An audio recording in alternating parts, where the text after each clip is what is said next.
કેમ છો બાળકો? મજામાં છો ને? તો આપણે ધોરણ 5 ની અંદર વિષય પર્યાવરણમાં પાઠ 3 સ્વાદથી પાચન સુધી નો પાઠનું પુનરાવર્તન કરીએ. બાળ મિત્રો, આપણે આગળના પ્રથમ સત્રમાં વિડિયોમાં તો આપણે પાઠ સમજી જ લીધો હતો, પણ થોડીક એની અંદર માહિતી જોઈ લઈએ જેથી આપણને આખો પાઠ યાદ આવી જાય. બાળ મિત્રો, આહાર આપણે પહેલા સ્વાદથી પાચન સુધીની અંદર આપણે જોઈએ છીએ કે આપણે દરેક વ્યક્તિ દરરોજ શું કરીએ છીએ? ખોરાક ખાઈએ છીએ, બરાબર? આહારના 6 સ્વાદ છે. કયા કયા? ગળ્યો, કડવો, ખારો, ખાટો, તીખો અને તુળો. આપણે આહારના 6 સ્વાદ જુદી જુદી ખાવાની વસ્તુ અને પદાર્થોમાંથી મેળવીએ છીએ. તીખો સ્વાદ આપણે મરચામાંથી મેળવીએ છીએ. ગળ્યો સ્વાદ આપણે ગોળ, ખાંડ, શેરડી જેવા ગળ્યા પદાર્થોમાંથી.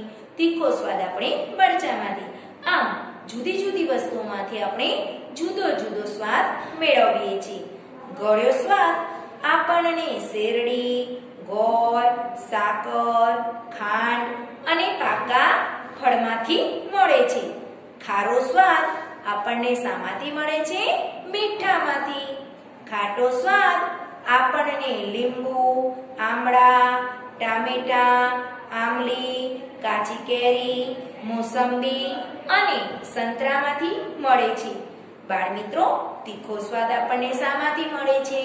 મરચાં, મરી, લવિંગ, તજ, લસણ, રાઈ, લીંડ પીપર એટલે કે લીંબની પીપર, આદુ વગેરેમાંથી મળે છે.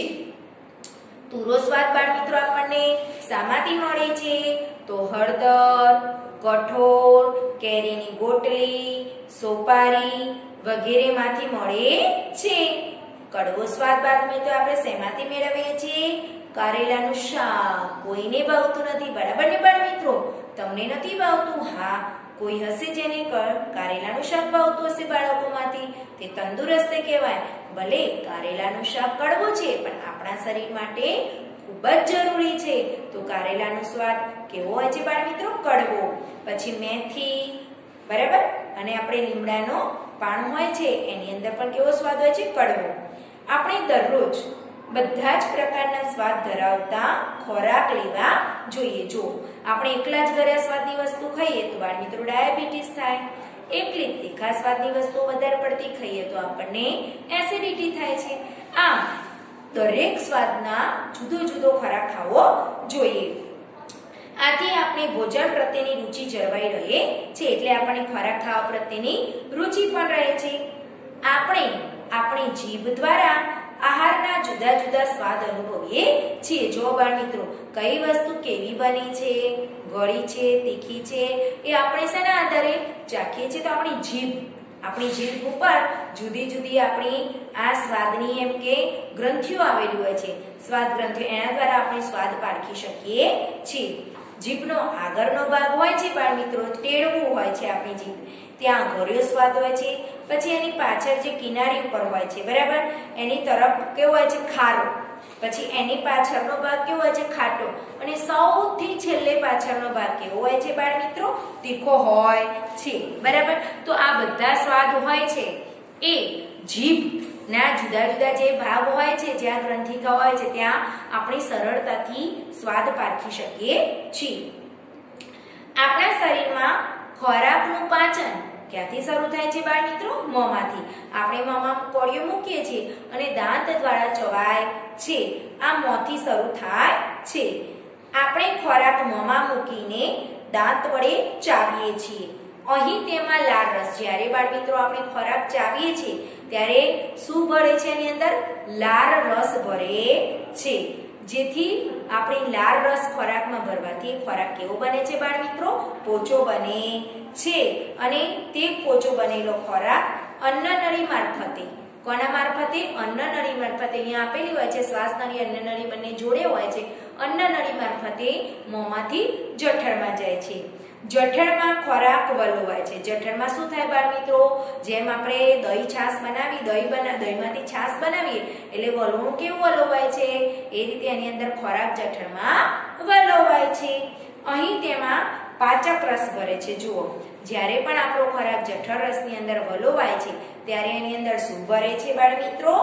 જઠર રસ, એ પાચક રસ હોય છે અને ખોરાકના અમુક ઘટકનું પાચન થાય છે. એટલે આપણે જે કાર્બોદિત, પ્રોટીન, ચરબી, વિટામિન આહારના જે જુદા જુદા ઘટકો હોય છે એનું પાચન થાય છે. જઠરમાંથી ખોરાક નાના આંતરડામાં, એટલે ખોરાકનું વલોવાનું કામ ક્યાં થાય છે બાળ મિત્રો? જઠરમાં થાય છે અને ત્યાર પછી નાના આંતરડામાં જાય છે. અહીં જુદા જુદા પાચક રસોની પ્રક્રિયાથી મોટા ભાગના ખોરાકનું પાચન થાય છે. બરાબર, એટલે કે અહીંયા જે નાનું આંતરડું હોય છે બરાબર, એમાં પાચક રસો આવેલા હોય એના કારણે એમ કે ખોરાકનું પાચન એમ કે ઘણું બધું અહીંયા થાય છે. એટલે મોટા ભાગનું પાચન ક્રિયા સૌથી વધારે કઈ જગ્યાએ થાય છે? તો નાના આંતરડામાં. પચેલા ખોરાકના ઘટકો નાના આંતરડાની દિવાલમાં શોષાઈને લોહીમાં ભળે છે. એટલે કે આપણે જે બાળ મિત્રો ઘટકોનું પાચન થાય છે બરાબર, એ નાના આંતરડાની દિવાલમાં શોષાઈને શેની અંદર પડી જાય છે બાળ મિત્રો? લોહીમાં. એ પછી ખોરાકનો જે ભાગ પચ્યા વગરનો અને શોષાયા વગરનો રહે છે તે મોટા આંતરડામાં જાય છે. એટલે જે ખોરાકનું નાના આંતરડાની અંદર પાચન નથી થતું એ ખોરાક પછી ક્યાં જાય છે બાળ મિત્રો? મોટા આંતરડામાં જાય છે.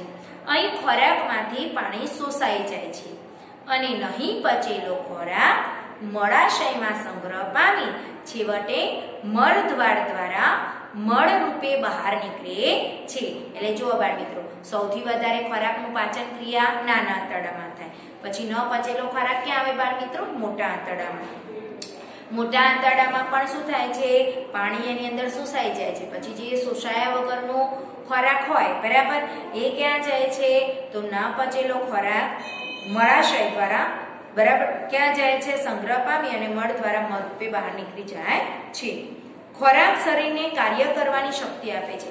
હવે જો બાળ મિત્રો, આપણે જે પણ કે ખોરાક ખાઈએ છીએ શાના માટે ખાઈએ છીએ? તો આપણને કાર્ય કરવાની શક્તિ મળે છે. ખોરાકથી શરીરની વૃદ્ધિ પણ થાય છે. આપણે ખોરાક ન ખાઈએ તો આપણો વિકાસ થતો નથી. એટલે આપણે ખોરાક ખાવાથી આપણી વૃદ્ધિ પણ થાય છે અને આપણા શરીરનો વિકાસ પણ થાય છે. શરીરના ઘસારા સામે પૂર્તિ થાય છે તેમજ શરીરને રોગ સામે રક્ષણ પણ મળે છે. આમ સમતોલ આહાર લેવાથી આપણે તંદુરસ્ત રહીએ છીએ. જુઓ બાળ મિત્રો, ખોરાક લેવાથી આપણને શું શું ફાયદા થાય છે? આપણે શા માટે ખોરાક લેવો જોઈએ? તો ખોરાક લેવાથી આપણા શરીરની વૃદ્ધિ થાય છે, આપણો સારો વિકાસ થાય છે, આપણને કાર્ય કરવાની શક્તિ મળે છે. પછી આપણા શરીરમાં જે ઘસારો છે એની સામે પૂર્તિ, ઘસારો થઈ જાય છે તો એની સામે પૂર્તિ પણ કોના? ખોરાક. અને આપણને રોગ પ્રતિકારક રોગો સામે લડવાની શક્તિ પણ મળે છે. બાદ મિત્રો, અત્યારે કોરોનાનો કહેર ચાલી રહ્યો છે તો આપણે કેવો ઇમ્યુનિટી પાવર કે જેમાંથી આપણને વધારે રોગ પ્રતિકારક શક્તિ મળે તેવો આપણે ખોરાક ખાઈએ છીએ.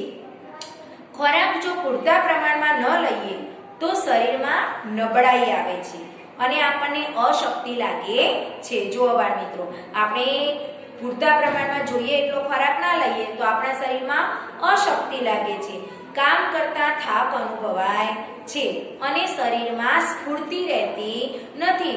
આપણે શક્તિ ના હોય બરાબર, આપણે તો કોઈ કામ કરી શકતા નથી. તમે 2-3 દિવસ ઉપવાસ કરો તો તમને કામ કરવાની શક્તિ રહેતી નથી. આપણા શરીરને પૂરતા પોષક તત્વો મળી રહે તે માટે આપણા ભોજનમાં પૂરતા પ્રમાણમાં દૂધ ઉપરાંત જુદા જુદા ધાન્ય એટલે કે ઘઉં, બાજરી, જુવાર, મકાઈ જેવા ધાન્યો, તુવેર, મગ, ચણા, વાલ, વટાણા જેવા કઠોળ બરાબર અને ઋતુ પ્રમાણે લીલા શાકભાજી અને ફળો લેવા જોઈએ. આપણા શરીરને પૂરતા પોષક તત્વો મળી રહે તે માટે આપણે ધાન્યો, કઠોળ અને ઋતુ પ્રમાણે શાકભાજી અને ફળ લેવા જોઈએ. ભોજન કરતી વખતે મન શાંત ન હોય કે ગુસ્સામાં હોય તો ખોરાકના પાચન પર અસર. એટલે આપણે જ્યારે પણ ખોરાક ખાઈએ છીએ, જ્યારે પણ આપણે જમવા બેસીએ ત્યારે આપણું મન કેવું હોવું જોઈએ બાળ મિત્રો? પ્રફુલ્લિત અને શાંત હોવું જોઈએ. તો આપણા ખોરાકની પાચન ક્રિયા પણ સારી થાય છે. ખોરાક બરાબર પચે નહીં તો એસિડિટી પણ થાય છે. જુઓ બાળ મિત્રો, આપણા શરીરની અંદર જો ખોરાકની પાચન ક્રિયા બરાબર ન થાય, બરાબર ખોરાક પચે નહીં તો શું થાય છે? એસિડિટી થાય છે. એટલે આપણને છાતીમાં બળતરા થયા કરતી હોય છે અને પેટમાં પણ બળતરા થાય છે. વાસી કે ભેળસેળ વાળો ખોરાક ખાવાથી કેટલીક વાર ઝાડા ઉલટી થાય. જો બાળ મિત્રો, આપણે બજારનો કદાચ ભેળસેળ વાળો ખવાઈ ગયો હોય, બરાબર, તો આપણને ઝાડા ઉલટી થાય છે. તેથી આપણે કેવો ખોરાક ખાવો જોઈએ બાળ મિત્રો?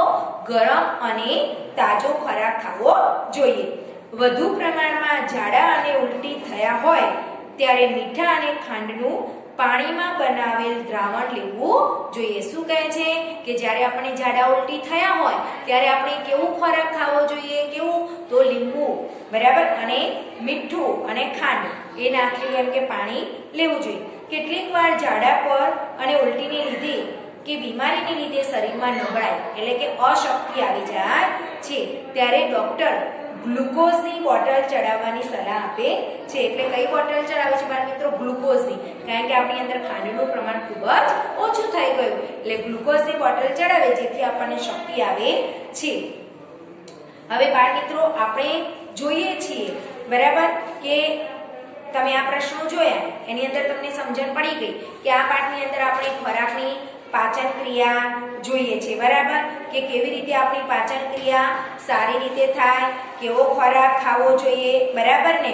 તો જો બાળ મિત્રો, આપણે પ્રશ્નો જોઈએ છીએ કે ખોરાકનું પાચન કઈ રીતે થયું, બરાબર. તો આપણે પહેલું જોયું કે આપણા શરીરનું ખોરાકનું પાચન, પહેલા તો આપણે ખોરાકને મોંમાં મૂકીએ છીએ અને તેની અંદર દાંત, જીભ, બરાબર, એટલે કે આપણે ખોરાક મોંમાં મૂકી અને દાંત વડે ચાવીએ છીએ અને તેમાં લાળ રસ ભરે છે અને લાળ રસ ભરવાથી ખોરાક કેવો બની જાય છે બાળ મિત્રો? પોચો બની જાય છે, બરાબર. અને પોચો બનેલો ખોરાક અન્ન નળી મારફતે જઠરમાં જાય છે, બરાબર. હવે જઠરમાં જઈને શું થાય છે? બીજો મુદ્દો કે જઠરમાં ખોરાક વલોવાય છે. અહીં તેમાં પાચક રસ ભળે છે અને ખોરાકનું અંશતઃ એટલે બને ત્યાં સુધી બધું પાચન થાય છે. હવે ન પચેલો, બરાબર, હવે જઠરમાંથી ખોરાક ક્યાં જાય છે બાળ મિત્રો? નાના આંતરડામાં જાય છે. અહીં મોટા ભાગના ખોરાકનું પાચન થાય છે. જઠરમાં ખાલી વલોવાનું જ કામ થાય છે, ત્યાં પાચન ક્રિયા વધારે પડતી થતી નથી, થોડુંક જ પાચન થાય. સૌથી વધારે પાચન ક્રિયા કોની અંદર થાય છે બાળ મિત્રો? નાના આંતરડામાં. પચેલો ખોરાકના પોષક દ્રવ્યો નાના આંતરડાની દિવાલમાં શોષાઈ અને લોહીમાં ભળી જાય છે અને ખોરાકનો જે ભાગ પચ્યા અને શોષાયો અને જે ન પચેલો ખોરાક હોય, જે દિવાલમાં ન શોષાયો હોય, તે ખોરાક મોટા આંતરડામાં જાય છે. અહીં ખોરાકમાં પાણી શોષાઈ જાય છે. મોટા આંતરડામાં કોનું શોષણ થાય છે બાળ મિત્રો? પાણીનું. અને નહીં પચેલો ખોરાક છેવટે મળ રૂપે બહાર નીકળી જાય છે, બરાબર.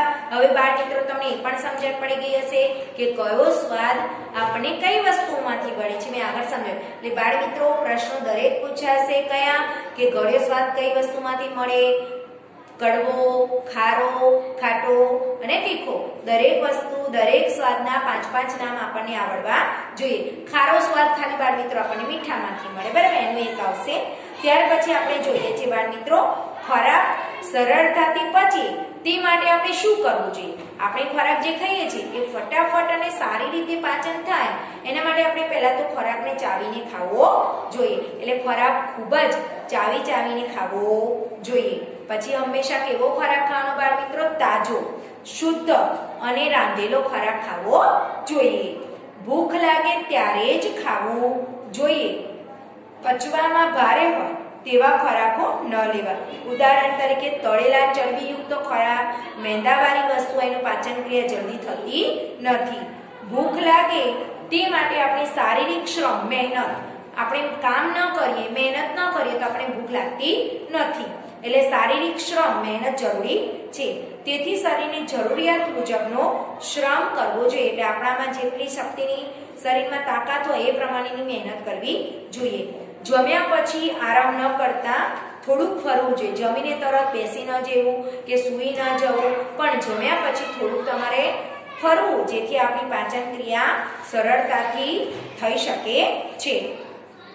પાચન તંત્રના બાળ મિત્રો અવયવો કયા કયા છે? કોણ જણાવશે? ઓકે, હા, પહેલું કયું આવે તમારી શરૂઆત? મોં, દાંત અને જીભ. સૌથી પહેલા શરૂઆત અહીંથી થાય, એટલે તમારી મોં, દાંત અને જીભ. પછી ક્યાં જાય છે? અન્નનળી. અન્નનળી મારફતે ક્યાં ગયું બાળ મિત્રો? જઠર. જઠરમાંથી નાના આંતરડામાં, નાના આંતરડામાંથી મોટા આંતરડામાં. બાળ મિત્રો, આ આપણા પાચન તંત્રના અવયવો છે.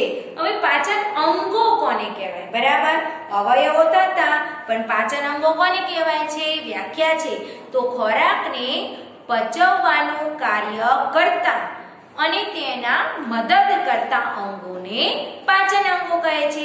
યાદ રહ્યું ને બાળ મિત્રો? એસિડિટી એટલે શું? એક માર્કમાં પ્રશ્ન પૂછાશે. તો ખોરાકનું સારી રીતે પાચન ન થાય ત્યારે પેટમાં શું થાય છે બાળ મિત્રો? બળતરા થાય છે. આને આપણે એસિડિટી કહીએ છીએ. બરાબર.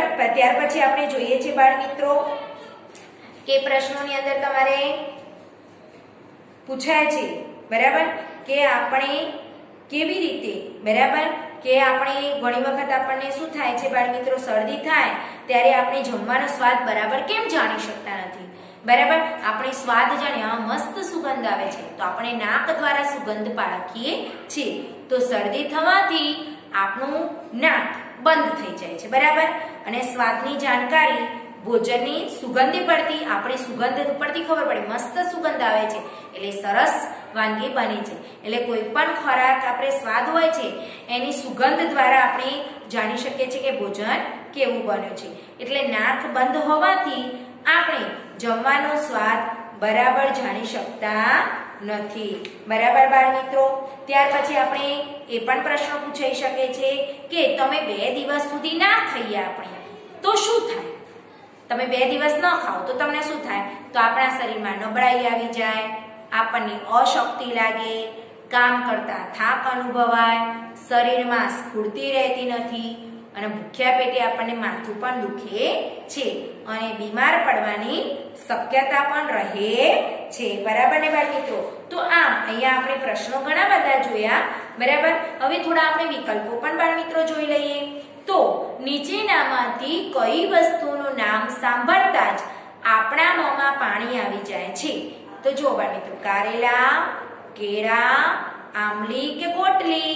સૌથી વધારે બધાને શું ભાવે છે બાળ મિત્રો? ખાટી ખાટી આમલી, એટલે આમલી જવાબ આવે. બરાબર. કઈ શાકભાજીનો સ્વાદ કડવો છે? કારેલા. ઓકે, કારેલાનો સ્વાદ કડવો હોય છે. બરાબર. જીભના કયા ભાગમાં આપણને ગળ્યો સ્વાદ સારી રીતે પડખાય છે? ગળ્યો સ્વાદ ક્યાં હોય છે બાળ મિત્રો? જીભના આગળના ભાગ ઉપર. સરસ. બરાબર. પછી ખોરાકને મોંમાંથી જઠરમાં લઈ જવાનું કાર્ય કોણ કરે છે? જઠરમાં લઈ જવાનું કામ કોણ કરે બાળ મિત્રો? અન્નનળી. સરસ. ડોક્ટર બ્યુમોન્ટે માર્ટિન નામના સૈનિક પર શરીરના કયા અંગ વિશેના પ્રયોગો કર્યા હતા? તો પેટ. કોની પાચન ક્રિયા ઝડપી થાય છે? લાળ રસ ભરે છે એમાં કે લાળ રસ ન ભરે તેમાં? તો જેમાં લાળ રસ ભરે જલ્દી પાચન ક્રિયા થાય છે. બાળ મિત્રો, ચોપડીની અંદર આ પાઠ વાંચો, તમને આખી જ વાર્તા યાદ આવી જશે. બરાબર. પાચન તંત્રનો કયો અવયવ ખોરાકને વલોવાનું કાર્ય કરે છે? કોણ વલોવે છે? જઠર. સરસ. ત્યાર પછી આપણે ખોરાકની પાચનની શરૂઆત કયા અવયવમાં થાય છે? સૌથી મોખમ તમે ખોરાક મોંમાં મૂકો છો એટલે મોંમાં પાચન ક્રિયાની શરૂઆત થાય છે. હવે ખાલી જગ્યા. ગ્લુકોઝનો સ્વાદ કેવો હોય છે બાળ મિત્રો? ગળ્યો હોય. કેવો હોય છે? ગળ્યો. તો મરચાનો સ્વાદ ખાલી જગ્યા હોય છે તીખો. સરસ. બરાબર. મરચું, મીઠું, વરિયાળી, ખાંડ વગેરેમાંથી ખાલી જગ્યાને સુગંધથી ઓળખી શકાય છે. કોની સુગંધ આવે બાળ મિત્રો? વરિયાળી. સરસ. ત્યાર પછી આપણે જોઈએ છે કે રસોડાના મસાલામાં ખાલી જગ્યા નામનો મસાલો કડવો હોય છે. મેથી તમારી મમ્મી કઢીમાં વઘારે છે ને એ મેથી કડવી હોય છે. ખાલી જગ્યા થાય ત્યારે જમવાનો સ્વાદ બરાબર જાણી શકાતો નથી. તો શું થયું હોય બાળ મિત્રો, આપણે શરદી થાય ત્યારે આપણે સ્વાદ બરાબર એમ કે પારખી શકતા નથી. બરાબર. હવે બાળ મિત્રો તમારે અહીંયા જોડકા પણ પૂછાશે. સ્વાદ તો મીઠું, કેવો સ્વાદ હોય? ખારો.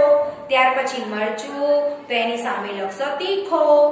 આંબળિયા, આંબોળિયા કેવા હોય? ખાટા. મેથી તો કડવો, એની સામે એના સ્વાદ. હવે અહીંયા કાર્યો પણ પૂછાશે. જો બાળ મિત્રો આપણા જે પાચન અવયવો છે અંગો, તો મોં શું કાર્ય કરે છે? તો મોં આપણે શું કરે છે? તો મોં ખોરાકને ચાવવાનું અને લાળ રસ ભેરવવાનું કાર્ય કરે છે. અન્નનળી શું કામ કરે છે? તો આપણા મોંમાંથી ખોરાકને જઠરમાં લઈ જવાનું કાર્ય કરે છે. જઠર શું કામ કરે છે?